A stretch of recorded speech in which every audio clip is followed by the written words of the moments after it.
Reading backwards, the unconventional proofreading technique. Hello learners! Today, we're diving deep into a unique proofreading technique that you might not have come across before: reading backwards. This method can drastically enhance your proofreading skills and catch errors you might have overlooked.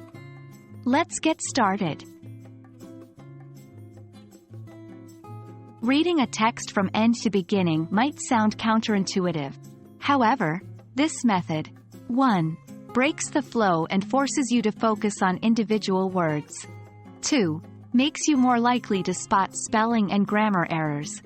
3. Removes the bias of understanding the meaning, concentrating solely on the words themselves. Let's delve into how you can adopt this technique. 1. Start at the end. Begin with the last word of your text. Yes, the absolute last word. 2. Read word by word. Move your focus to the word before the last, then the word before that, and so on. 3. Focus on each word. As you read each word, pay attention to its spelling, punctuation around it, and its form. E.g., verb tense. 4. Take notes. If something seems off, mark it or jot it down.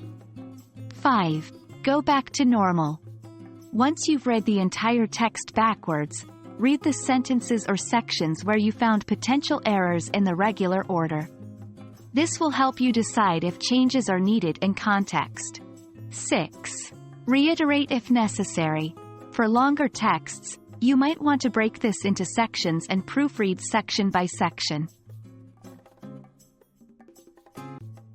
While this method might seem a bit tedious at first, its benefits are manifold. 1. Enhanced error detection. You'll catch mistakes that you might have missed during regular proofreading. 2. Improved focus. Reading out of context makes you more alert to each word's structure. 3. A fresh perspective. It provides a new lens to view your text, allowing you to see it from a different angle. And there you have it. An unconventional, yet effective way to proofread your writings. We hope this reading backwards technique adds value to your editing process.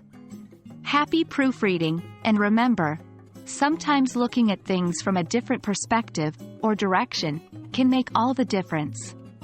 See you in the next lesson.